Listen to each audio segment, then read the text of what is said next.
And thank you everybody for listening and coming for this meeting. My name is Michael Brobier and I'm CEO of AroCell.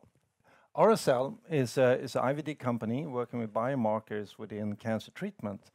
And what we really try to do is improve the quality of life and reduce the number of deaths for patients, but also reduce the cost for treatment of cancer patients for the payers and the caregivers. And our vision is to do that using our biomarker thymidine kinase 1 as a biomarker and measuring that by our proprietary technology that we developed. AroCell, that's the shorten. It's a company that is based on science from SLU and Uppsala University. And there has been long and profound development and work with thymidine kinase as a protein and how it can be used. And in 2015, we had our ELISA kit CE marked as a product. And until 2018, the company was very much a R&D focused company. So a little bit more than 1 year ago, the board of directors took a strategic decision on looking over the strategy of the company and decided that the company was needing a new management.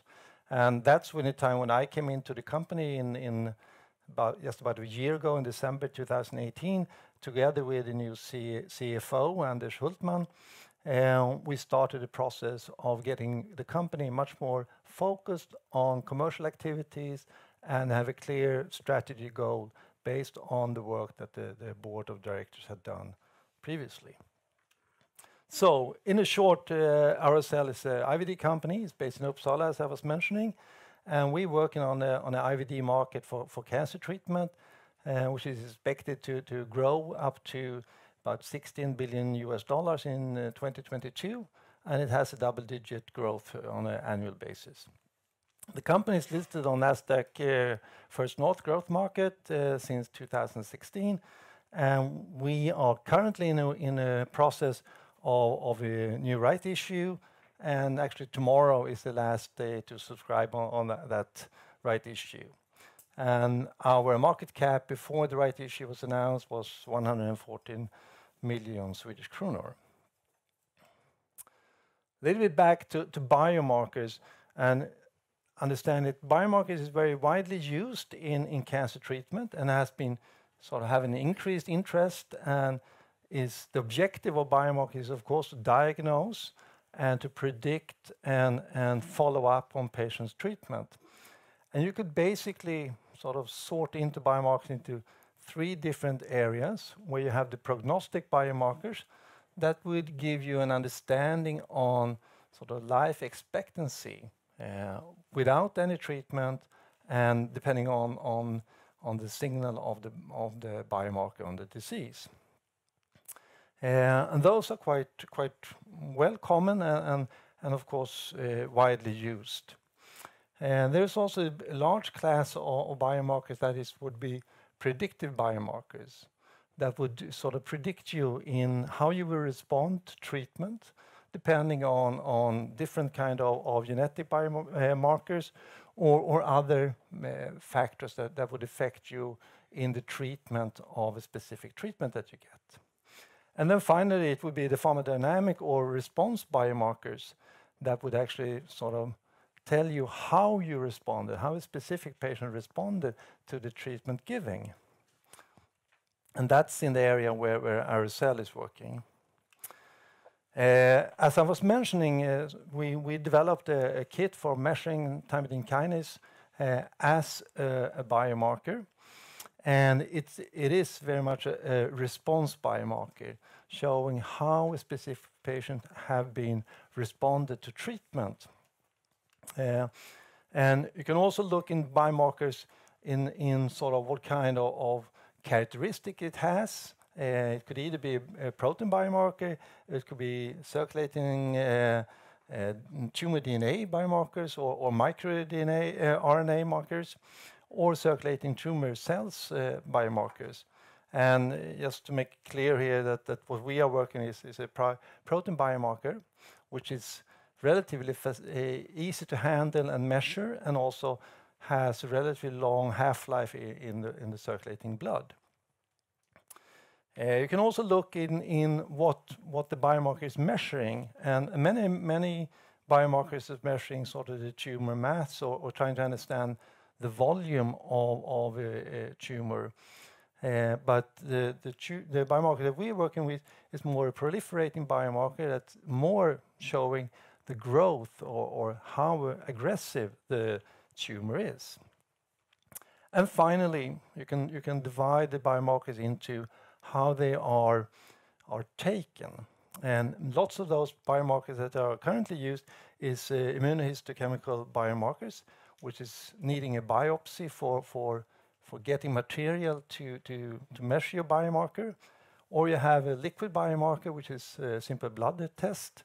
Or you can have other different techniques, such as imaging also. And our biomarker is a liquid biopsy using a blood test. So what do we have then? We do work mainly within breast cancer treatment. And what we've been showing with a study that was performed at Karolinska Institute, that we can follow patients that are neoadjuvant treated breast cancer patient. And neoadjuvant treatment, that means that they are going through a cytotoxic treatment, usually 6 cycles of cytotoxic treatment before a surgery. And what we do is, after the second cycle of cytotoxic treatment, we follow the patient by measuring their TK1 level, the thymidine kinase level, before and after the second treatment.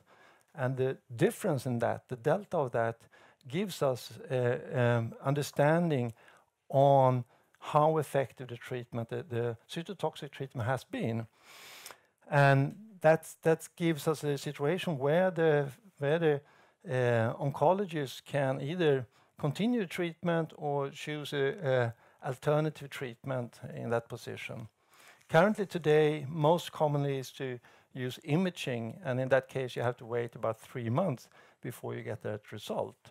And by that time you're through with that 6 cycles of chemo treatment. All right, a little bit about sort of the thymidine kinase 1, the protein, the molecule that we look at. It's an enzyme, intracellularly enzyme that is connected with the DNA replication. So it is not supposed to be outside the cells in the circulating blood. So increased levels of TK1 in your bloodstream would indicate abnormal cell turnover, most likely due to a tumor in your body. And so that is one way of sort of using TK1 as a diagnostic biomarker. But as I was mentioning, we mostly prefer to use it as a response biomarker, where we look at elevated levels of TK1 after cytotoxic treatment would indicate that the treatment has been working. More cancer cell has been broken down. And we do that by measurement. Immunoassay method that we're using is quite effective in measuring low volumes or low concentration of TK1 in a complex media as blood. And when we compare it to other methods, we are superior to all other methods. We are the only human-specific TK1 and TK1-specific measurements. There is also circulating in lower concentration, but TK2, which is coming from the mitochondria, which also exists in the body. We do have a unique pre-treatment that is crucial to make the measurements giving a correct value. And the method itself is measured with a simple, easy ELISA method that most labs can run without adding on an extra expensive equipment or know-how. And the antibodies that we use, which is the heart of our technology, is well patented and has protection until 2034. I was mentioning a little bit about the market itself, and it's the total IVD market, biomarker market for cancer treatment is about 16 billion in 2022. And the two actually major parts of those would be breast cancer and prostate cancer, which in 2012, the breast cancer biomarker market was about $2 billion US dollars. We see forward multiple revenue streams coming to the company. Currently, we are selling the product as mostly as a research use only product, and we sell the TK210 ELISA, and we sell that through distributors, and we mainly have a majority of our sales in US and China. That sales is characterized of lower volumes in the R&D space, and the pricing according to sort of the demand on the R&D market. I was saying also that our products see marked in Europe, and therefore we are a possibility to sell it for clinical sales, and we're also working on getting it FDA cleared in the US. I'll come back to that a little bit more, and that will give us more possibilities for clinical sales, and where we focus on the US. That would expand our volume of sales, and the pricing will be depending on the reimbursement that we are able to get on the specific different markets.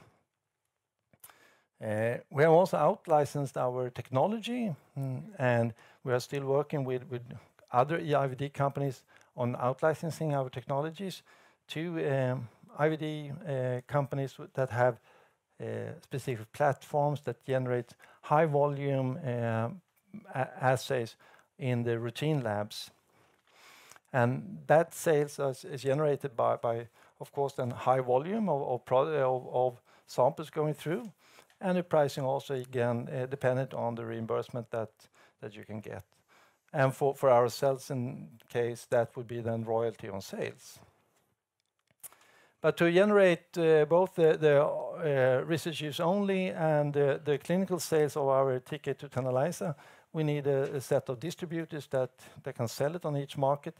And we have, during this year, set many different distributors in place, mainly in the US, North America, where we have 3 different distributors, as well as we have 3 distributors in Asia, in China, South Korea, and India. We do also have a couple of distributors in Europe, and we also look for more distributors on specific markets.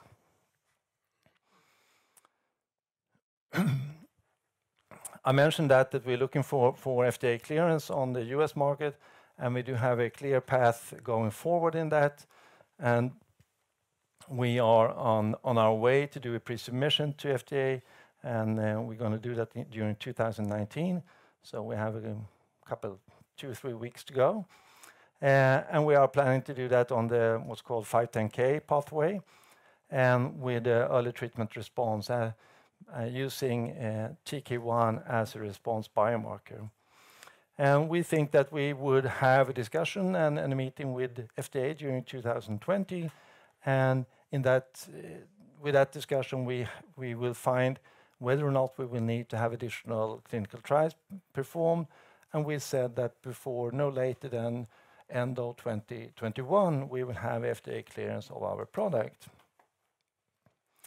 Besides that, we have a license agreement with Roche, and that was placed in April 2018.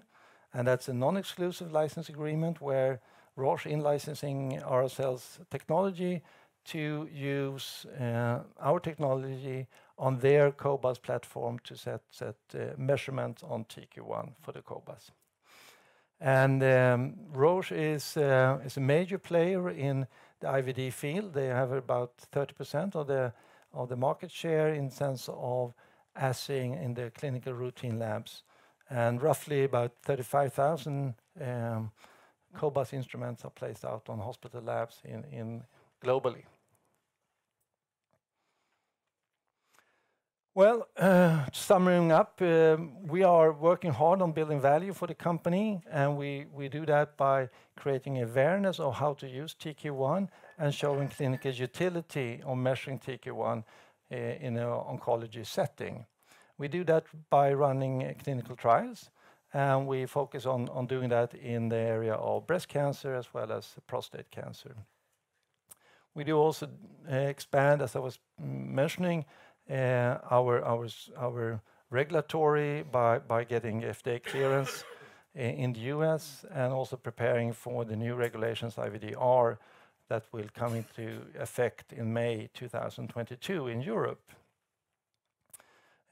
Even though we have a licensing agreement with Roche, we are pursuing other IVD companies for out-licensing of our technology to maximize that opportunity, and of course increasing and generate the sales of our specific product TK210 ELISA, as we do through distributor on specific market, mainly North America and Asia, and collaboration with contract labs and CROs. We do have a lab working in the US, Corgenics, that is running our kit for measuring TQ1 on samples that come into their lab. And we do also do that by collaborating with oncology companies that are developing new oncology drugs, and are able to use measurement of TQ1 to see how they will be effective already at preclinical stage.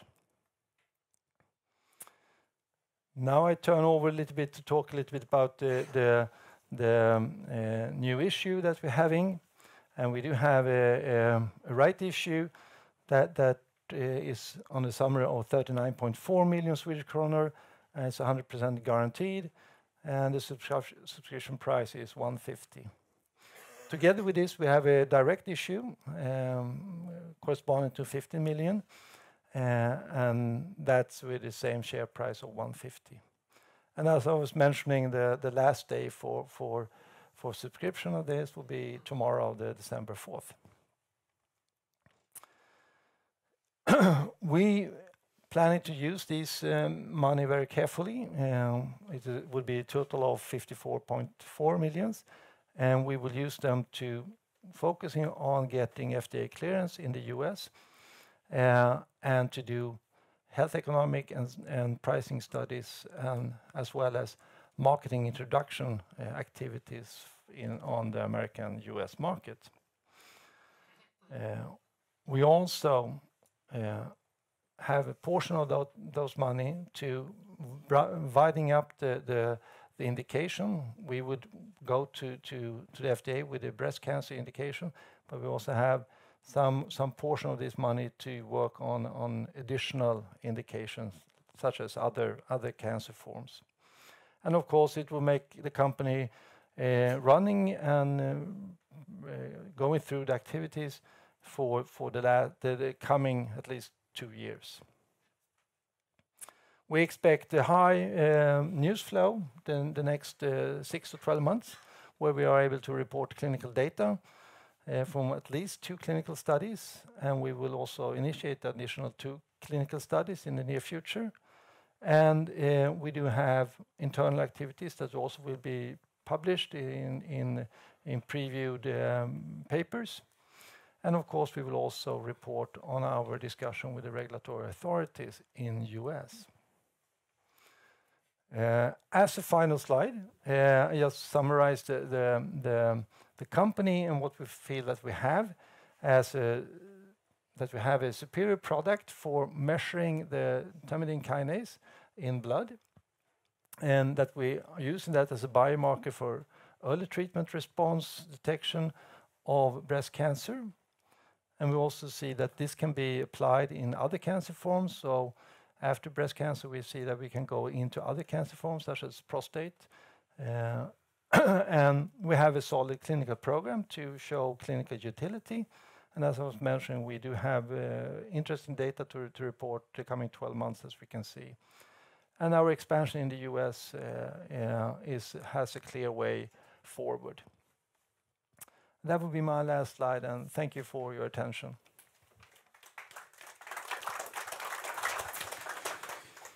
Well, Michael, you actually made efficient use of your time.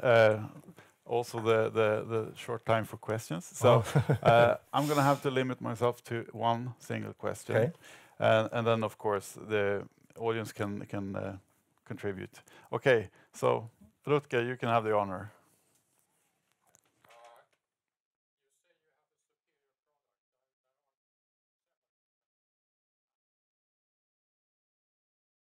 Mm-hmm.